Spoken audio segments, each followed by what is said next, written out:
One winemaker, Richard Sanford, brought attention to the excesses of his industry by calling for the prevention of future destruction of these trees.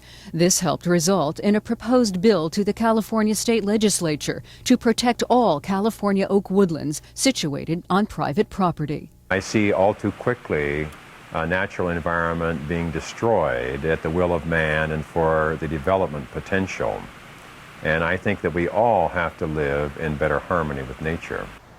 The story has developed into something of, unfortunately, a polarized war, but I think there are people like Richard Sanford who are setting a model that's going to lead both the environmental community and the agricultural community into the future.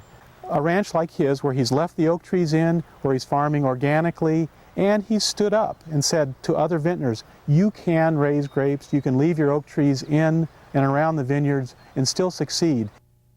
Here at Rancho La Rinconada, oak trees dictate the layout of the farm, and grapevines are planted to meander around them. Also, organic growing methods are used for each step of the wine cultivation process, and beneficial insects are released for pest control instead of herbicides and pesticides. 16 years ago, we began to farm all of our vineyards organically. And it takes a bit more persistence and perseverance. Timing is a critical issue as far as the application of elemental sulfur for mildew protection and that sort of thing.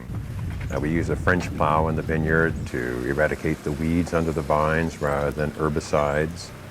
And I'd much rather pay a person with a hoe than pay one of the large chemical companies for herbicides. Protection of oak trees is something that is possible and is feasible, and it is compatible with agriculture and growing grapes for the purpose of making wine. So that's one of the things that we really want to encourage from consumers, is to make sure that people know that there are people out there that are growing grapes and profiting from this industry, but at the same time preserving the landscape as it occurs naturally. As we better understand how important it is to protect our planet and preserve its bounty, we realize the need to develop alternative ways to work hand in hand with nature. Thanks for tuning in today. Join us again at